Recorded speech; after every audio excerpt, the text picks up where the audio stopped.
Allah told Shaitan, فَمَا يَكُونُ لَكَ أَن تَتَكَبَّرَ فِيهَا. When the devil refused to do sajda, when Shaitan refused to do sajda, Allah told him, you have no right, it's not right for you to be arrogant here.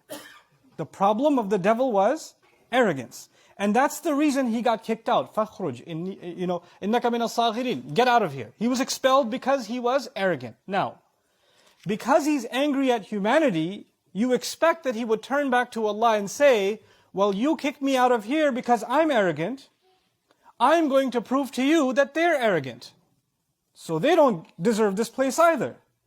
But instead of telling Allah, oh, you think I'm arrogant? Let me show you how arrogant they are. He said, you think I'm arrogant? Once I'm done attacking them, I will prove to you, not that they're arrogant, but they're not grateful. لَا تَجِدُ أَكْثَرَهُمْ شَاكِرِينَ. So it's a switch. The switch is, if the complaint against the devil is that he's arrogant, then he should prove that I'm not that different from these guys. Look, they're arrogant too. But no, he says, I will prove that they are ungrateful. What Quran has done so strategically and so wisely here is that's actually shown us something. The opposite of arrogance, we think the opposite of arrogance is humility in the dictionary. The opposite of arrogance is what? Humility. But in the Quran, the opposite of arrogance is gratitude. So Allah has taught us a new opposite, you see.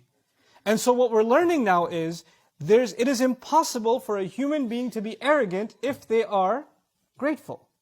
And if they are grateful, there's no way arrogance will hurt them. And the fact that arrogance occurs, that can only be a manifestation of a lack of shukr. If shukr was there, there's no way that would have happened.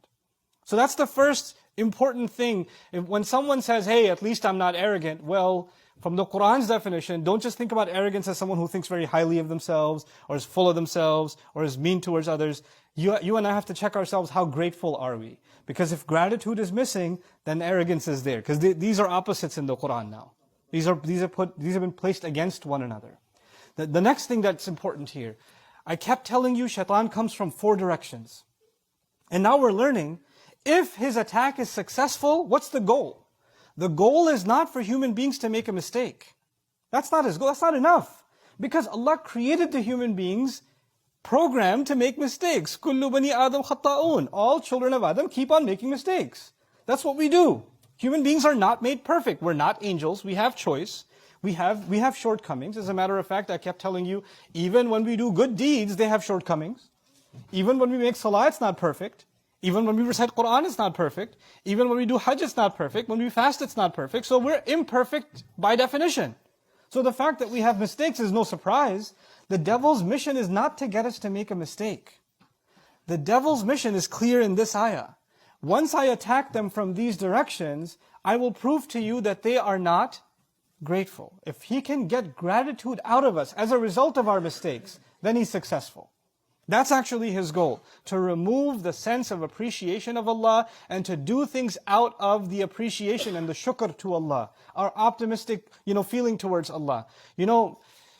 If you think about our relationship with Allah, for so many people, their relationship with Allah is based on fear. If you don't pray, Allah is going to burn you.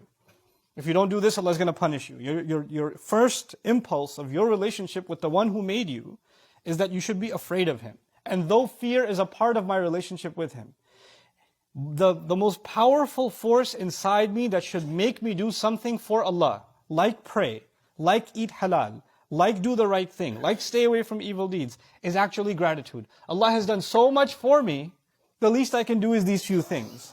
If He can get rid of that feeling, shukr, if He can get rid of shukr, then even if I'm obeying Allah, my heart is missing something.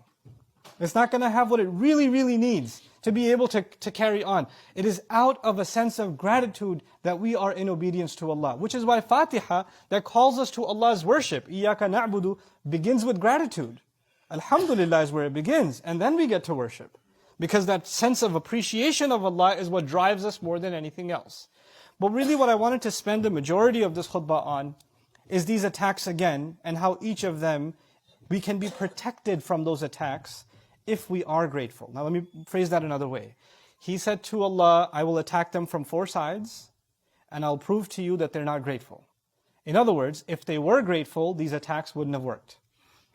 If they're actually grateful, then the attacks will fail. If they have shukr, they're not going to succeed.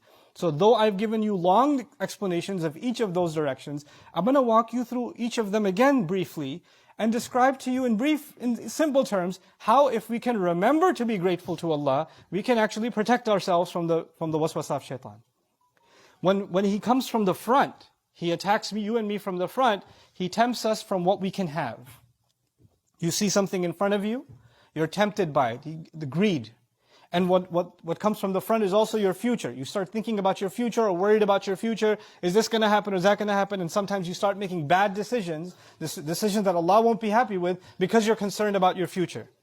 If you and I have shukr inside us, deep gratitude of Allah inside us, then we know that if you look back in your past, how many times has Allah provided for you? How many times have you been and I've been in a problem and Allah has taken care of us all this time? Why do you think that all of a sudden now Allah will not take care of you? In other words, whatever temptation comes to you from the front, if you and I can learn to be grateful for what we have and not go towards something more than what we need, not let our greed get in the way, not let our reliance of Allah go away, but be grateful, He's taken care of me this far, why would He leave me now? This is the same thing Allah said to His Messenger sallallahu alaihi wasallam, مَا وَدَّعَكَ رَبُّكَ وَمَا قَلَى. Allah didn't abandon you. Just because you're going through a hard time and you see something in front of you that you might just grab onto and take it because you're desperate, no. وَوَجَدَكَ ضَالًّا فَهَدَى وَوَجَدَكَ عَائِلًا فَأَغْنَى. You were in desperate need. He provided you before. He reminds him. Your past should remind you how grateful we should be even in times of crisis, which is why this is the key here. If you're tempted by something that comes in front of you, أَمَّا بِنِعْمَةِ رَبِّكَ فَحَدِّثْ, then actually be grateful to Allah by talking about the favor Allah has done for you. This is what Yusuf a.s. did. Yusuf a.s. was tempted by that minister's wife. She tried to seduce him. What was his immediate response? مَعَاذَ اللَّهِ إِنَّهُ رَبِّي أَحْسَنَ مَثْوَايَ. My master has been really good to me. First he sought Allah's protection and immediately he said, Allah has been good to me, meaning he was shakir, he was grateful immediately. And that protected him. If you can, you can acknowledge the favor of Allah on you, then the attacks that come from the front, you'll be able to stay away from them.